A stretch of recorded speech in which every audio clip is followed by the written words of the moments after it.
Hello everyone, welcome to live study.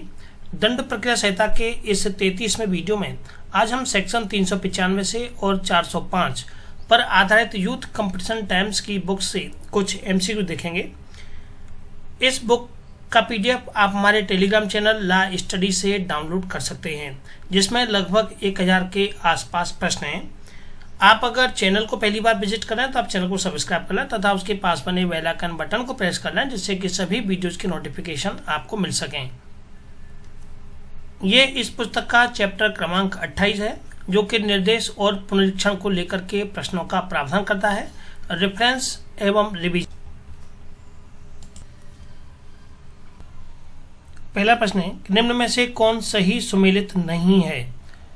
Option A दिया हुआ है कि उच्च न्यायालय को निर्देश, ये सेक्शन 395 ये करेक्ट है कि उच्च न्यायालय को निर्देश के संबंध में सेक्शन 395 ही प्रावधान करता है। उच्च न्यायालय की रिवीजन की पावर, ये सेक्शन 401 ये भी करेक्ट है। अपीलों का उपशमन, ये 393 नहीं है, ये 394 में है। अपीलों के उपशमन के संबंध में तो यहाँ सही सम्मिलित नहीं, आपका ऑप्शन हो जाएगा ऑप्शन क्रमांक सी। दो सिद्धि से अपील, ये 374 ये भी करेक्ट है। तो सही ऑप्शन यहाँ पर हमारा इस प्रश्न के अनुसार सी हो जाएगा कि अपीलों का उपशमन ये 394 में है, ना कि 393 में।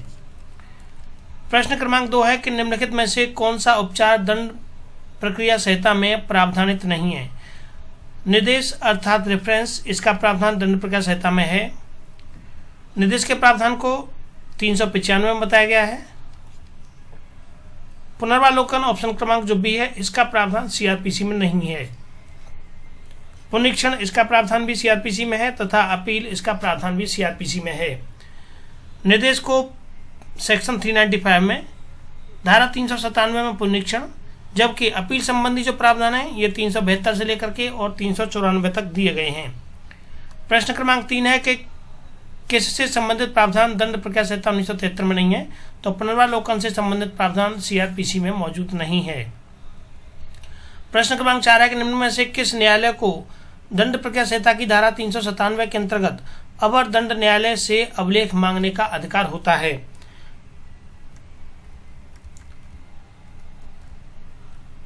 जब बड़े न्यायालय में कार्रवाई चल रही होती है तो निचली अदालत से अभिलेखों को मंगा लिया जाता है। उच्च न्यायालय तथा उच्चतम न्यायालय, सत्र न्यायालय तथा उच्च न्यायालय, उच्चतम न्यायालय और उच्चतम न्यायालय, उच्चतम न्यायालय और उच्च न्यायालय तथा सत्र न्यायालय, ये तीनों न्यायालय यहाँ दिए हुए हैं। तो अभिलेखों को मंगाने का जो राइट होता है ये सत्र न्यायालय को तथा उच्च न्यायालय, इन दो न्यायालयों को होता है। सही ऑप्शन यहाँ पर इसका बी है। संहिता की धारा 397 के अनुसार उच्च न्यायालय या कोई भी सेशन न्यायालय, लिखा हुआ है या तो हाई कोर्ट या कोई भी सेशन कोर्ट, अपनी स्थानीय अधिकारिता के अंदर स्थित किसी भी अवर दंड न्यायालय के समक्ष ली किसी भी कार्रवाई के अभिलेख को किसी भी अभिलिखित या पारित किए गए निष्कर्ष, दंडादेश या आदेश की शुद्धता, वैधता या औचित्य के बारे में और ऐसे अवर न्यायालय की किसी भी कार्रवाइयों की नियमितता के बारे में अपना समाधान करने के प्रयोजन से मंगा सकता है और उसकी परीक्षा भी कर सकता है। और ऐसा अभिलेख मंगाते समय निर्देश दे सकता है कि अभिलेख की परीक्षा लंबित रहने तक किसी भी दंडादेश का निष्पादन ये निलंबित कर किया जाए और यदि अभिलेख परिरोध में है तो उसे जमानत पर, और यदि अभियुक्त परिरोध में है तो उसे जमानत पर या उसके अपने बंद पत्र पर उसको छोड़ दिया जाए।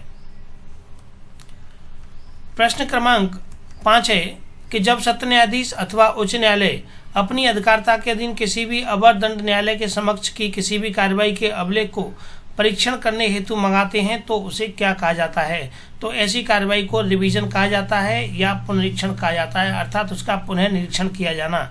सही ऑप्शन यहाँ पर इसका सी है। पुनरीक्षण की शक्ति का प्रयोग करने के लिए अभिलेख मंगाने का प्रावधान धारा 397 में किया गया है।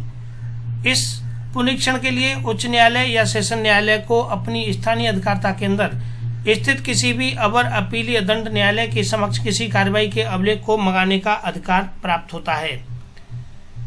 प्रश्न क्रमांक 6 है कि दंड प्रक्रिया संहिता 1973 की निम्नलिखित में से कौन सी धारा उच्च न्यायालय की पुनरीक्षण की शक्ति से संबंधित है। तो उच्च न्यायालय की पुनरीक्षण की शक्ति से संबंधित है धारा 401 इस संबंध में प्रावधान करती है। धारा 401 ये उच्च न्यायालय की पुनरीक्षण की शक्ति से संबंधित है। इसकी व्याख्या बताती है कि सीआरपीसी 1973 की धारा 401 उच्च न्यायालय की पुनरीक्षण की शक्ति से संबंधित है। धारा 395 उच्च न्यायालय के को निर्देश से संबंधित है तथा धारा 396 उच्च न्यायालय के विनिश्चय के अनुसार मामले का निपटारा तथा धारा 399 सेशन न्यायाधीश की पुनरीक्षण की शक्तियों से संबंधित है। नेक्स्ट प्रश्न है कि दंड प्रक्रिया संहिता के अधीन उच्च न्यायालय अपनी पुनरीक्षण शक्ति का प्रयोग करते हुए पहला है कि अभियुक्त को उन्मोचित नहीं कर सकता है, दूसरा है कि अभियुक्त को दोष मुक्त नहीं कर सकता है, तीसरा है कि अभियुक्त को जमानत नहीं दे सकता और चौथा है कि दोष मुक्ति के निष्कर्ष को दोष सिद्धि के निष्कर्ष में संपरिवर्तित नहीं कर सकता। तो सही ऑप्शन यहाँ पर इसका डी है कि दोष मुक्ति के निष्कर्ष को रिवीजन वाले मैटर पर दोष सिद्धि में कन्वर्ट नहीं कर सकता है। दोष मुक्ति के निष्कर्ष को दोष सिद्धि के निष्कर्ष में संपरिवर्तित नहीं किया जा सकता है। सही ऑप्शन इसका यहाँ पर डी है। पूछा गया है कि उच्च न्यायालय अपनी पुनरीक्षण शक्ति का प्रयोग करते हुए जब उच्च न्यायालय के समक्ष ऐसा रिवीजन दाखिल किया गया है तो रिवीजन में वह दोष मुक्ति को दोष सिद्धि नहीं बदल सकता।